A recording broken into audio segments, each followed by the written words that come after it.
ಅಯ್ಯೋ, ಈ serial heroine 3 episode ಇಂದ ಅಳ್ತಾನೇ ಇದ್ದಾಳೆ.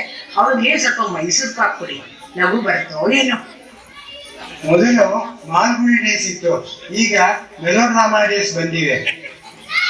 ಹಾಯ್ ತಾತ, ವಾಟ್ಸಪ್. ಅಪ್ಪಂದ್ರೆ ಸೀಲಿಂಗ್ ಬೇರೆ ಇದೆ ಅಂಜು. ಅಂಜು, ಮನೇಲಿ ಕನ್ನಡ ಮಾತಾಡ್ಬೇಕಮ್ಮ. ಅಜ್ಜಿ, I am learning to speak better Kannada. ನಿನ್ನೆ ಆಟೋ ಡ್ರೈವರ್ಗೆ ಲೆಫ್ಟ್ ಹೋಗಿ ಅಂತ ಹೇಳ್ದೆ.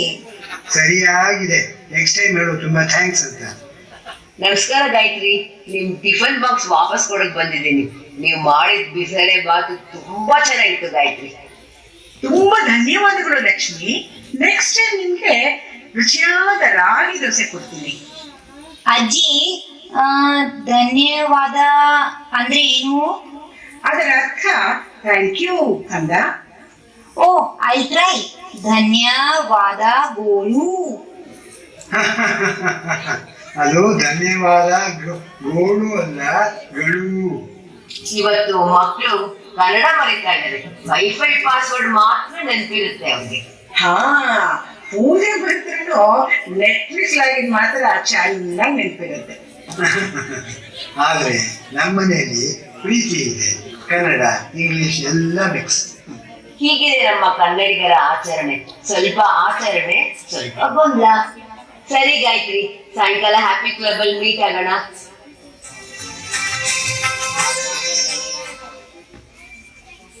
ತಾತ, ಅಜ್ಜಿ, ನನಗೆ ತುಂಬಾ ಕಷ್ಟವಾದ ಪ್ರಾಜೆಕ್ಟ್ ರೆಡಿ ಮಾಡಬೇಕು. ಕನ್ನಡ ರಾಜ್ಯೋತ್ಸವದ ದಿವಸ ನಮ್ಮ ಕರ್ನಾಟಕದ ಗ್ರೇಟ್ನೆಸ್ ಬಗ್ಗೆ ಮಾತನಾಡುವಂತ. ನಾನು ಏನ್ ಹೇಳಿ? ನನಗೆ ಕನ್ನಡ ಸರಿಯಾಗಿ ಮಾತಾಡಲು ಬರಲ್ಲ. ನನಗೆ ಕೇವಲ ಇಡ್ಲಿ, ಡೋಸಾ ಮತ್ತು ಬೆಂಗಳೂರು ಟ್ರಾಫಿಕ್ ಬಗ್ಗೆ ಗೊತ್ತಿದ್ದೆ. 2 ಕಿಲೋಮೀಟರ್ಸ್ ಡಿಸ್ಟೆನ್ಸ್ ನನಗೆ 12 ಕಿಲೋಮೀಟರ್ಸ್ ಟ್ರಾಫಿಕ್ ಅನಿಸುತ್ತೆ. ಅಯ್ಯೋ ಅಂಚು, ನೀನು ಕರ್ನಾಟಕದಲ್ಲಿದ್ದು ಅದನ್ನ ಹಿರಿಮೆ ಗೊತ್ತಿಲ್ಲ ಅಂದ್ರೆ ಹೇಗಮ್ಮ? ಅದು ಹೇಗ್ ಗೊತ್ತಾ, ಮೈಸೂರು ಪಾಕ್ ಮುಂದೆ ಇದ್ರು ಅದರ ರುಚಿ ನೋಡದೆ ಇದ್ದಂತೆ. ಬಾ, ನಮ್ಮ ಹ್ಯಾಪಿ ಟ್ರಿಪ್ ಹೋಗೋಣ. ಅಲ್ಲಿ ನಮ್ಮ ಫ್ರೆಂಡ್ಸ್ ಎಲ್ಲ ಸೇರಿ ಈ ವಿಷಯ ಚೆನ್ನಾಗಿ ಗೊತ್ತಿರೋರಿದ್ದಾರೆ. ನಿನ್ನ ಪ್ರೆಸೆಂಟೇಶನ್ ಎಲ್ಲರಿಗಿಂತ ಚೆನ್ನಾಗಿ ಮಾಡೋ ಹಾಗೆ ಸಹಾಯ ಮಾಡ್ತಾರೆ. ಓ, ಎಲ್ರಿಗೂ ನಮಸ್ಕಾರ. ನಮ್ಮ ಚಿನ್ನ ಅಂಜುಗೆ ಒಂದು ಪ್ರಾಜೆಕ್ಟ್ ಕೊಟ್ಟಿದ್ದಾರೆ. ರಾಜ್ಯೋತ್ಸವ ದಿನ ಕರ್ನಾಟಕದ ಬಗ್ಗೆ ಅವ್ರು ಮಾತನಾಡ್ಬೇಕು. ಹಾ, ಸರಿಯಾದ ಸಮಯ. ನಾವು ಕೂಡ ಕರ್ನಾಟಕ ರಾಜ್ಯೋತ್ಸವ ಸಮಾರಂಭಕ್ಕೆ ತಯಾರಿ ಮಾಡುತ್ತಿದ್ದೇವೆ. ಅಂಜು, ಬಾಮ್ಮ ಇಲ್ಲಿ. ನೀನ್ ನಮ್ ಜೊತೆ ಕೂತ್ಕೊಂಡು ನಮ್ ಪ್ರಾಕ್ಟೀಸ್ ನೋಡಿದ್ರೆ ನಿನ್ಗೆ ಕರ್ನಾಟಕದ ಬಗ್ಗೆ ತುಂಬಾ ವಿಷಯಗಳು ತಿಳಿಯುತ್ತೆ.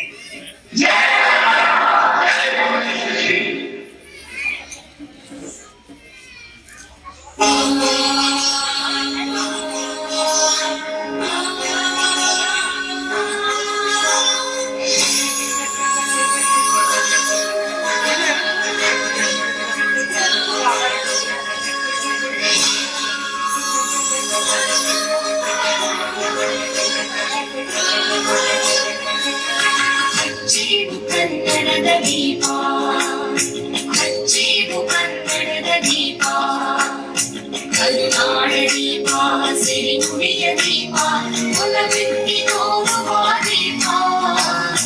ಹಚ್ಚೇವು ಕನ್ನಡದ ದೀಪ, ಹಚ್ಚೇವು ಕನ್ನಡದ ದೀಪ.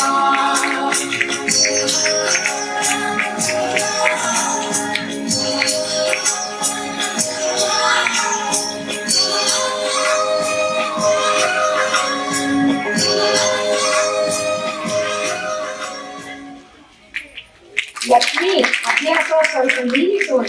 ಅಂಜಿಗೆ ರಾಜ್ಯೋತ್ಸವದ ಬಗ್ಗೆ ಸಹಾಯ ಮಾಡೋಣ. ಅಂಜು, ನಿಂಗ್ ಗೊತ್ತಾ, ನಮ್ಮ ರಾಷ್ಟ್ರಧ್ವಜ ಹುಬ್ಬಳ್ಳಿಯಲ್ಲಿ ಕರ್ನಾಟಕ ಖಾದಿ ಗ್ರಾಮೋದ್ಯೋಗ ಸಂಯುಕ್ತ ಸಂಘದಲ್ಲಿ ತಯಾರಾಗುತ್ತೆ. ಹಲೋ, ಅಷ್ಟೇ ಅಲ್ಲ, ಮತ್ತೆ ನಮ್ ಬೆರಳ್ಮೇಲೆ ಎಲೆಕ್ಷನ್ ಟೈಮಲ್ಲಿ ಬೆರಳ್ಮೇಲೆ ಹಿಂಗ್ ಹಾಕ್ತಾರಲ್ಲ, ಅದು ಕೂಡ ನಮ್ಮ ರಾಜ್ಯದ ಮೈಸೂರಲ್ಲೇ ತಯಾರಾಗೋದು. ಓ, ರಿಯಲಿ? ಮೈಸೂರು ಮಹಾರಾಜ ಒಡೆಯರ್ ಅವರ ಅಂಬವಿಲಾಸ ಅರಮನೆ ಎಲ್ಲರಿಗಿಂತ ಮೆಚ್ಚುಗೆ ಪಡೆದಿದೆ. ದಸರಾ ಸಮಯದಲ್ಲಿ ಅದು 1 ಲಕ್ಷ ವಿದ್ಯುತ್ ದೀಪಗಳಿಂದ ಶೋಭಿಸುತ್ತದೆ. ಕರ್ನಾಟಕದ ಹಾಸನ ಜಿಲ್ಲೆಯ ಶ್ರವಣಬೆಳಗೊಳದಲ್ಲಿರುವ ಗೊಮ್ಮಟೇಶ್ವರ ಮೂರ್ತಿಯ ಬಗ್ಗೆ ನಿಮಗೆ ಗೊತ್ತಿರ್ಬೇಕಲ್ವಾ? ಅದು ವರ್ಲ್ಡ್ ಫೇಮಸ್. ಯಾಕೆ ಗೊತ್ತಾ? ಅದನ್ನು ಒಂದೇ ಶಿಲೆಯಲ್ಲಿ ಕೆತ್ತಿದ್ದಾರೆ ಮತ್ತು ಅದು 58 ಅಡಿ ಎತ್ತರದಲ್ಲಿದೆ. ಕರ್ನಾಟಕದಲ್ಲಿ ಕಿತ್ತೂರು ರಾಣಿ ಚೆನ್ನಮ್ಮ ಮತ್ತು ಸಂಗೊಳ್ಳಿ ರಾಯಣ್ಣ ಅವರಂತ ದೇಶ ಭಕ್ತರು ಇದ್ದರೂ ಮತ್ತೆ ಬನ್ನಿ ಈಗ ಪ್ರಾಕ್ಟೀಸ್ ಮಾಡಿ ಶುರು ಮಾಡೋಣ.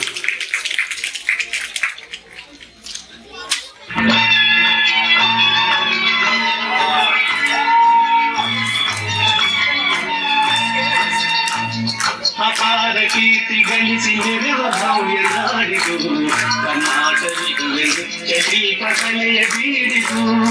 ಅಪಾರ ಕೀರ್ತಿ ಗಳಿಸಿ ನೆರವ ಭವ್ಯ ನಾಡಿದು ಕರ್ನಾಟಕವೆಂದು ದೀಪ ಕಲೆಯ ಬೀಡಿದು. ಅಪಾರ ಕೀರ್ತಿಯೇ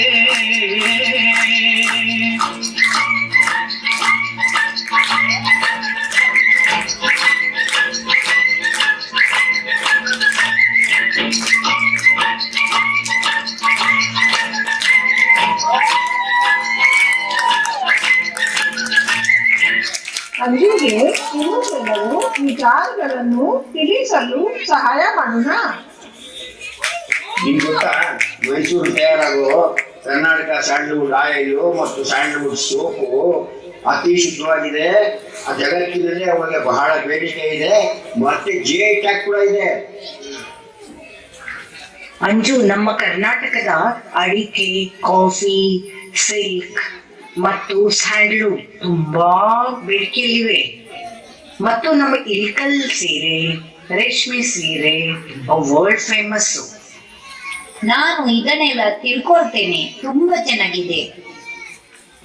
ಕರ್ನಾಟಕದ KEFನಲ್ಲಿ ಅತಿ ಹೆಚ್ಚು ಗೋಲ್ಡ್ ಉತ್ಪಾದನೆ ಮಾಡ್ತಾ ಇದ್ವಿ. ಇತ್ತೀಚೆಗೆ ಹಟ್ಟಿ ಗೋಲ್ಡ್ ಅಂತ ಸರ್ವೇಕ್ಕಾಗಿ ಚಿನ್ನ ಉತ್ಪಾದನೆ ಮಾಡ್ತಾ ಇದ್ವಿ. ಹಟ್ಟಿ ಗೋಲ್ಡ್ ಮೈನ್ಸ್? ಓ, ನನಗೆ ಕೇವಲ ಹಟ್ಟಿ ಕಾಫಿ ಗೊತ್ತಿತ್ತು. ಈಗ ಗೊತ್ತಾಯ್ತು ಅಜ್ಜಿ, ನೀನು ಏಕೆ ಇಷ್ಟು ಗೋಲ್ಡ್ ಆರ್ನಮೆಂಟ್ಸ್ ಹಾಕಿಕೊಳ್ತೀಯ ಅಂತ. ಬನ್ನಿ ನಮ್ಮ ಪ್ರಾಕ್ಟೀಸ್ ಮುಂದುವರ್ಸೋಣ.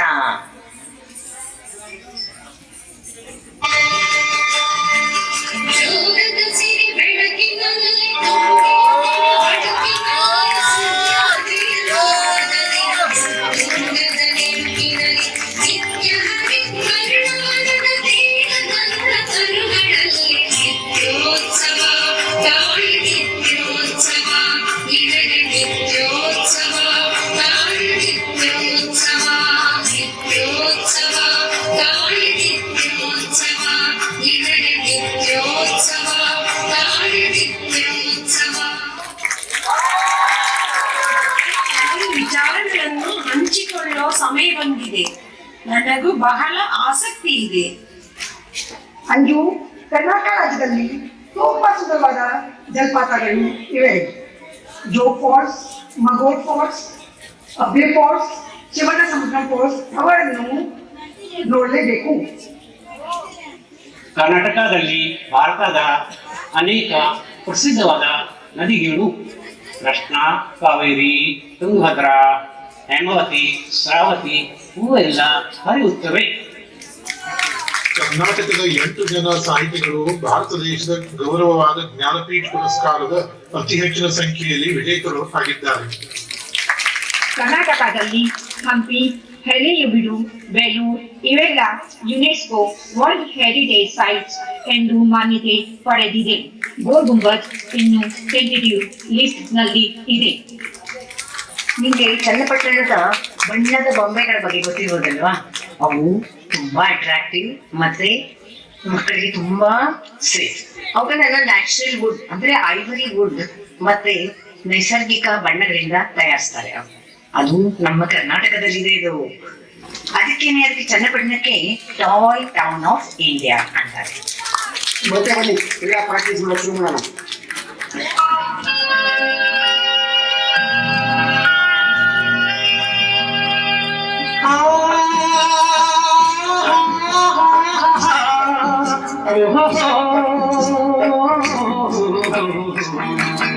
ನಾವಾಡುವ ನುಡಿಯೇ ಕನ್ನಡ ನುಡಿ, ಚಿನ್ನದ ನುಡಿ, ಸಿರಿಗನ್ನಡ ನುಡಿ.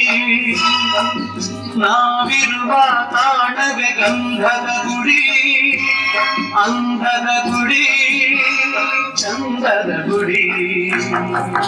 ನಾವಾಡುವ ನುಡಿಯೇ ಕನ್ನಡ ನುಡಿ, ನಾವಿರುವ ತಾಣವೇ ಗಂಧದ ಗುಡಿ, ಅಂದದ ಗುಡಿ, ಗಂಧದ ಗುಡಿ, ಚಂದದ ಗುಡಿ, ಶ್ರೀಗಂಧದ ಗುಡಿ.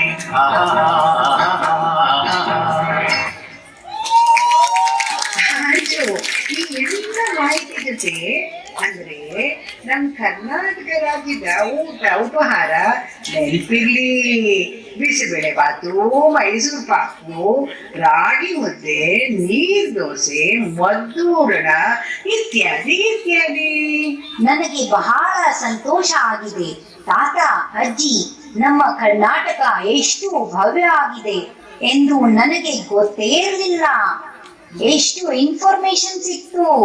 ಗೋಲ್ಡ್, ವಾಟರ್ ಫಾಲ್ಸ್, ಮಹಾರಾಜರು, ಯುನೆಸ್ಕೋ ಸೈಟ್ಸ್, ಅನೇಕ ಪ್ರಖ್ಯಾತ ವಸ್ತುಗಳು ಎಲ್ಲ ನಮ್ಮ ರಾಜ್ಯದಲ್ಲಿ ಇವೆ. ಅಂಜು, ಈಗ ನೋಡು, ಈಗ ಸಿಕ್ಕಿರೋ ಇನ್ಫಾರ್ಮೇಶನ್ ನಿನ್ನ ಪ್ರಾಜೆಕ್ಟ್ಗಳಲ್ಲಿ ನಿನ್ನ ಲೈಫ್ಗೂ ಸಹ ಉಪಯೋಗ ಆಗತ್ತೆ. ನಿಮ್ಮ ರಾಜ್ಯೋತ್ಸವ ಅಭ್ಯಾಸ ತುಂಬಾ ಚೆನ್ನಾಗಿದೆ. ನಾಳೆ ಮತ್ತೆ ಬಂದು ನೋಡಬಹುದಾ? ತಾತ ಅಜ್ಜಿ, ನಿಮಗೆ ಮತ್ತು ಹ್ಯಾಪಿ ಕ್ಲಬ್ ಮೆಂಬರ್ಸ್ಗೆ ನನ್ನ ಹಾರ್ಟ್ ಫೆಲ್ಟ್ ಧನ್ಯವಾದಗಳು. ಎಲ್ರಿಗೂ ನಿಮ್ಗೆ ಈಗ ಗೊತ್ತಾಯ್ತಾ ನಮ್ಮ ಕರ್ನಾಟಕ ಎಷ್ಟು ಭವ್ಯ, ಸುಂದರ ಮತ್ತು ವಿಸ್ತಾರವಾಗಿದೆ ಎಂದು.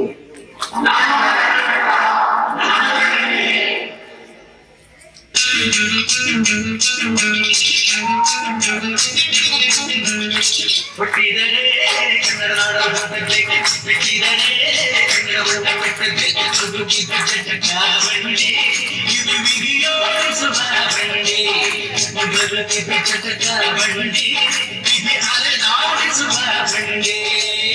ಹುಟ್ಟಿದರೆ ಕನ್ನಡ ನಾಡ ಹುಟ್ಟಬೇಕು, ಬಿಟ್ಟಿದರೆ ಕನ್ನಡ ಹುಟ್ಟಬೇಕು, ಹುಟ್ಟಿದರೆ ಕನ್ನಡ ನಾಡ ಹುಟ್ಟಬೇಕು, ಬಿಟ್ಟಿದರೆ ಕನ್ನಡ ಹುಟ್ಟಬೇಕು.